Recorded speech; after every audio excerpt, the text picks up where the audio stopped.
Worried about letting someone else pick out the perfect avocado for your perfect impress them on the third date guacamole?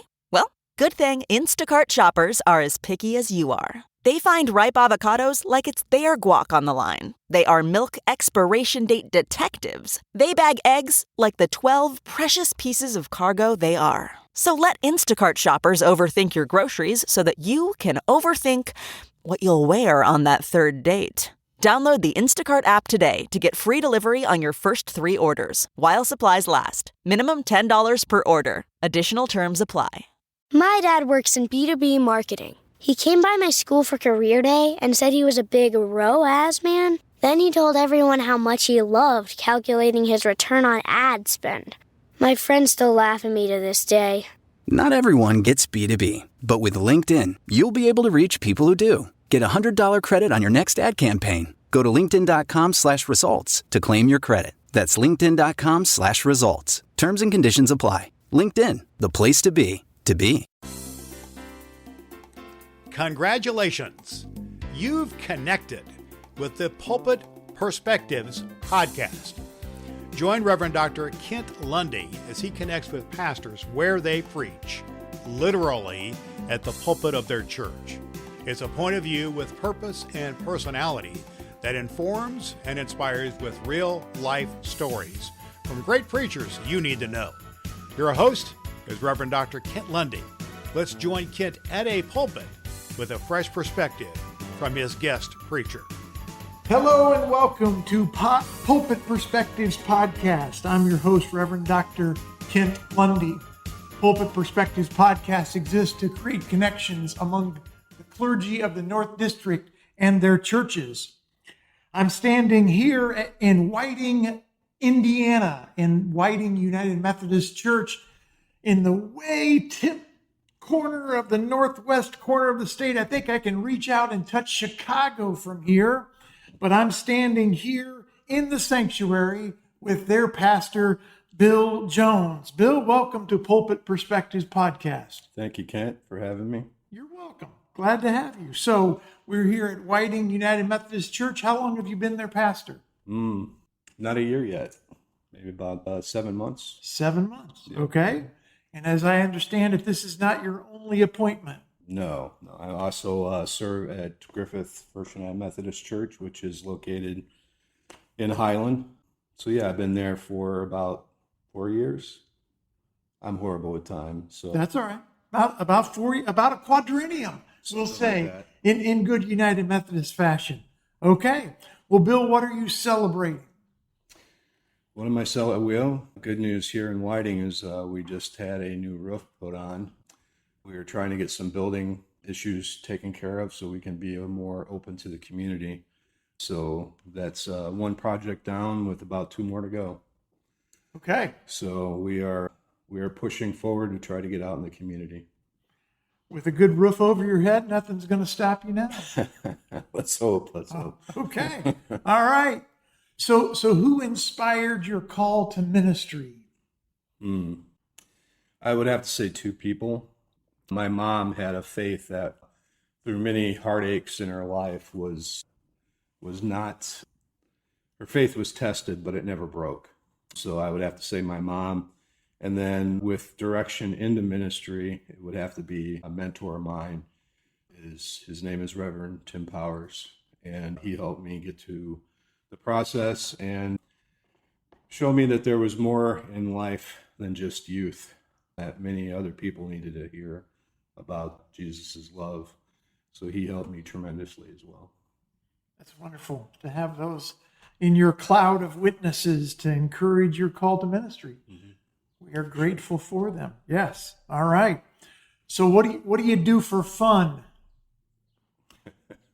What do I do for fun? Well, I love the water. So when I feel like I need a break or a little bit of peaceful moment, I've tried to find a body of water, whether it's a lake or whether it's Lake Michigan or Epworth Forest or even just a local lake by the house at a forest preserve. Being there in the quiet, some people would say that's not fun, but for me, it's a way to get away from everything else and to be in the moment more. I do like sports. So I used to be a Cub fan. Used to be a Cubs fan. Until they went with the marquee channel, and you had to pay for that, so they lost me as a viewer. So no more free Cubs viewing. Okay. Yep. And so when you're at the water, are you on it or looking at it or on the edge, on a dock? Okay. Yeah, I would love to be on it, but the resources that are not always there for that. Mostly a dock or on the ground next to it. Either one. Okay. Yeah. Lot to appreciate by being near water and watching it. That is a very calming, holy and calming thing. Absolutely. I love it. All right. So what is your one go-to Bible verse? The one that I usually fall back on, almost every sermon I refer to, is to love God and to love others as yourself.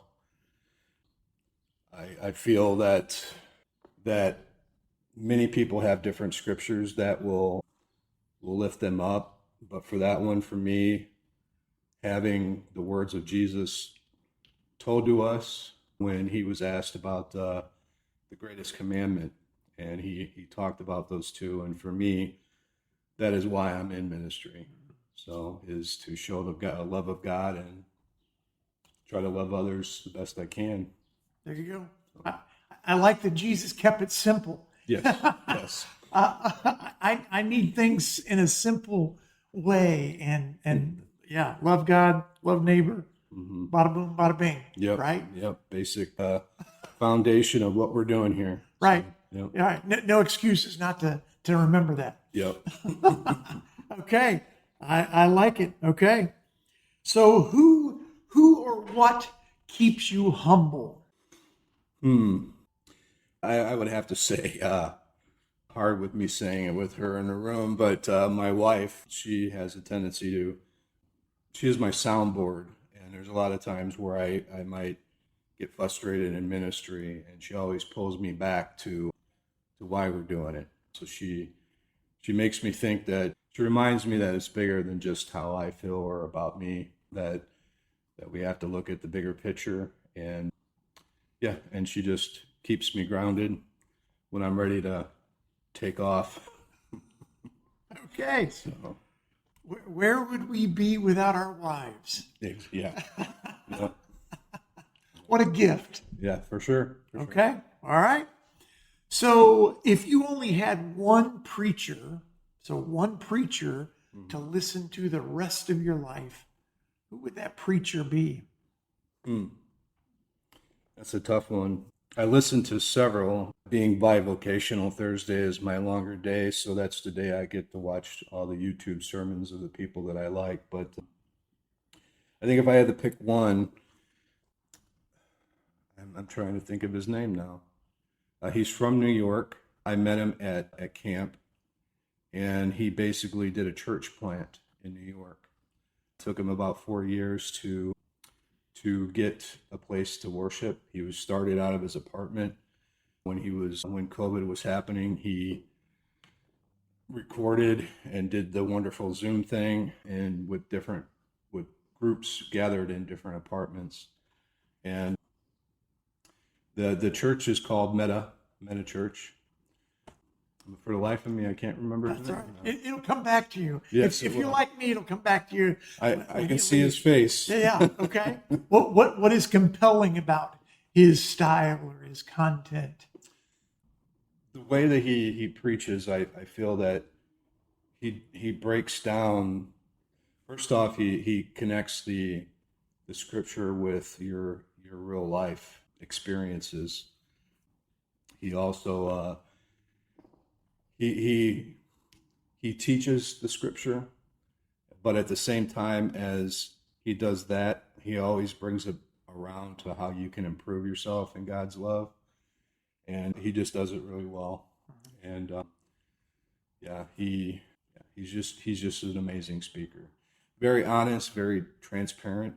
One of the things that caught my attention about him was when we were at camp, he actually, not the most happy subject doing this podcast with you, but he actually talked about a time where he considered committing suicide. And I thought how impactful that was to the kids that were there, to know that the speaker up on the stage was just like them in certain aspects, and just being himself is really what appeals him to me. And that's kind of where I try to keep my preaching style. I think people are smart. People know when you're not sincere. And I think being in ministry, if you're not doing it for the right reasons, they feel that. Well, and in my mind, it goes back to your go-to Bible verse of the embodiment of love has to be authentic. Mm-hmm, absolutely. And you're right. You can smell that being inauthentic a mile away. So, yeah. For sure. Okay. All right. Thank you. So who are you, Mary or Martha? I think I'm a little bit of both, honestly.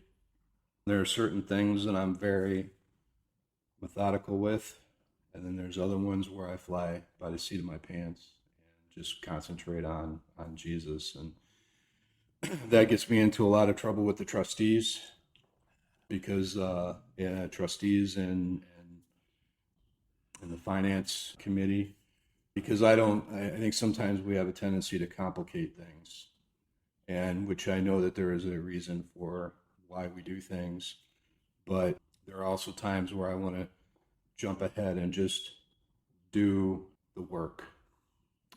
So that gets me in trouble sometimes.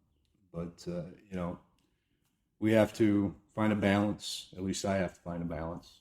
And I'm getting better at the following the rules and paying attention to having everything in place.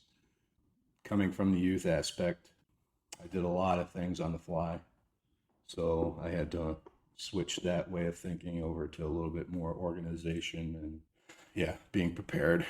So it's good. It's good that you are aware of that, and of the balance and the tension that the Martha part of you and the Mary part of you. So good for you for being self-aware, because it does take both. Absolutely. So, okay, I'm going to ask you to use your imagination a little bit, okay? All right. So just go with me. Mm-hmm. So you're going to go axe throwing, okay? Even if you've literally never gone axe throwing, you're using your imagination, okay? So you're going axe throwing, and you can bring one person from the Bible to go axe throwing with. Who are you bringing from the Bible to go axe throwing? Well, it probably kind of sounds like a cop out answer, but if you want to learn how to do it right, I guess I would have to say Jesus. Okay, all right. I mean, if we're going axe throwing, he would be the one to say, okay, here's how you do it. This is hey, I'll take his word over it. Okay. So. Okay. I can see it on his business card. Jesus, Messiah, and ace axe thrower. Trainer. Yeah, Yeah. right. Okay, all right. Yeah. So just because he knows everything, and if we're supposed to, I'm just getting back to how we do ministry is trying to follow the way that he taught us. So greatest teacher of all. So I'll go axe throwing with him. There you go. And who knows? Maybe there's a lost gospel account out there that there's really was that one time when he was at the axe throwing yard and he just cleaned house. I'm sensing the fact that you have a huge target, which is the world, and the small bullseye, and that's every individual person, and that's the one he tries to connect with. There you go. I like it. You can't go wrong with Jesus, axe thrower. Yep. Okay, got it. So, what's your favorite church season? Probably, I think the two are connected. I think going from Advent into Holy Week I know that's 2, but I always tell my congregation that if you don't pay attention any part of the year, pay attention here, because you can hear the birth of Christ all the way to the crucifixion, and he is risen. So I think those two are so connected. And if you remind your congregations about it being a story and not just 2 seasons, I think that benefits, it adds more to the 2 seasons. That there's a connection, Yeah. that they're not an independent, okay, we've done Advent, okay, now we're done, we're going to move on. But it's all this grand story to tell from Advent to Easter. And exactly, if you keep them separated, then I don't think you get the full grasp of things. Which then is the challenge of a preacher like you, to be able to make that point, right? Because I think naturally it is just it's natural to think in compartmentalized ways. And you as a preacher have to get up and say, no, folks, this is the next chapter of the story that's connected. Absolutely. All right. Yep. Okay. I like it. Thank you. And speaking of the church season, I noticed, even though this is called Pulpit Perspectives Podcast, we're not standing in your pulpit up there. We're standing down here. Why is that? Well, I'm obviously, I'm not saying this to compare. Nobody can compare themselves to Jesus, but Jesus preached to the people, with the people. And for me, there's a separation when you go up to a pulpit. And that's just my personal opinion. When I'm up there, it makes people think that I might be a little bit better than them, that I'm on a higher, they're down here and I'm up here, or any pastor is up here. So being down on the floor allows me, I think, to be on the same level as the people that I'm preaching to. So that's why I preach from the floor. Okay. So Jesus was down amongst the people when he preached. So you're going to follow that example? Yeah, exactly. Yeah. I'm no better because I'm a pastor. As many of the people that you're going to talk to know that they they have the same battles that the people in the pews have. So why put ourselves a little bit higher than the people that we're preaching to? So I started it actually before my first appointment, when I filled in at the pulpit. One of my last sermons at the old building in Griffith was the one that I decided I wanted to be down on the ground with the people, because the things that they were dealing with, I was dealing with. So I wanted it to be the same level. We're in this together. Yeah. Right. There you go. Well, yeah. If you're going to follow the example of Jesus as axe thrower, you might as well follow him as preacher, right? Sounds pretty good to me. There you go. I like it. Mm-hmm.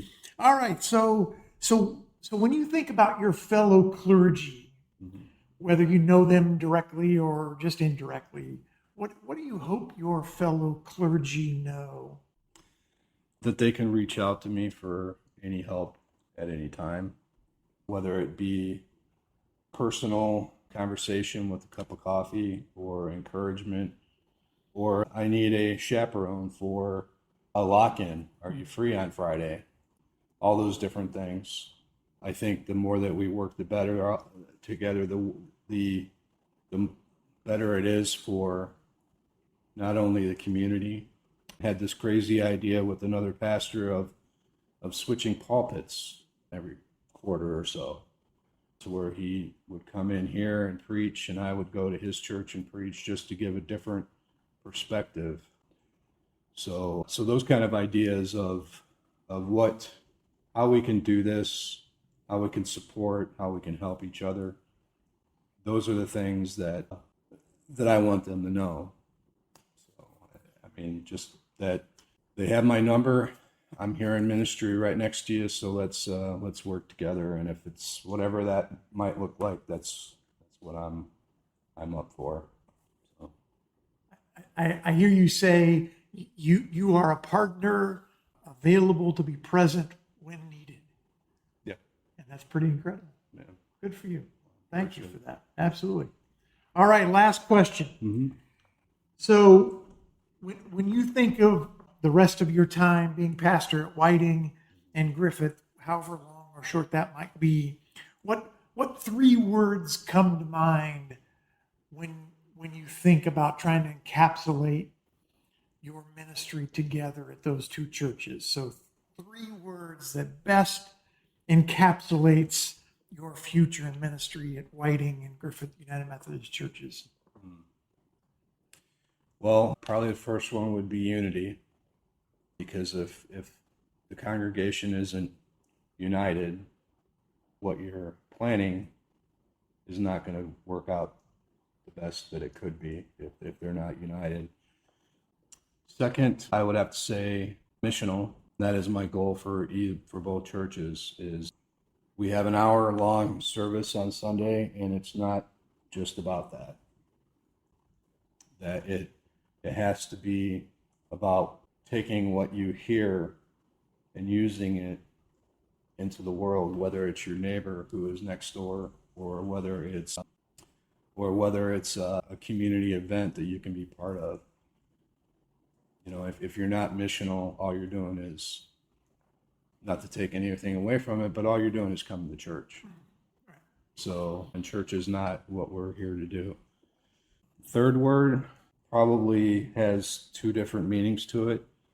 Maybe grow, to make disciples, and that's not to add people to the membership rolls. I probably shock some of the congregation when I say that I would rather have a church full of people that weren't members than a half-full church of members, just because of the fact that they have two different mentalities. Right. The people that are here just to hear the word, to want to have that, to feel that love and that filling of the Spirit, those people can take the word out and be more efficient at using it. To where if you're just coming and I'm a member and I pay my tithes and I just come for the hour. So yeah. Okay. Unity, missional, and grow. Mm-hmm. Unity, missional, and grow. Those are incredible words. And that'll be my hope and prayer for you as you continue to minister with the fine folks of Whiting and Griffith United Methodist Churches. Thank you. I always appreciate prayers. Absolutely. And in an irony of ironies, you're celebrating a new roof, and during this podcast, it started to rain, and it's dry. Yes. So there you go. We're celebrating an effective, efficient roof on the sanctuary of Whiting United Methodist Church. Yep, for sure. Well, Bill Jones, thank you so much for being the guest on Pulpit Perspectives podcast. Thank you for having me. Appreciate it. You're welcome. So Pulpit Perspectives podcast exists to create connections amongst North District clergy and their churches. If you want to check out all the great things that God is doing in the North District, we'd invite you to find them on Facebook. So the North District of the Indiana Annual Conference. You can also go to the website of the conference, which is www.inumc.org, and check out the North District page there. Well, that'll do it for another episode of Pulpit Perspectives podcast. I'm your host, Reverend Doctor Kent Lundy, signing off for now. There you have it, a fresh perspective from the pulpit with a great preacher. You know you want to hear more. You can do just that by connecting with Pulpit Perspectives with Reverend Dr. Kent Lundy on Apple Podcast and Spotify, where you can like and follow the podcast. What's more, you can spread the good news about Pulpit Perspectives in your church and with your neighbors. Plan now on joining Kent at the pulpit, where you'll meet another great preacher on Pulpit Perspectives.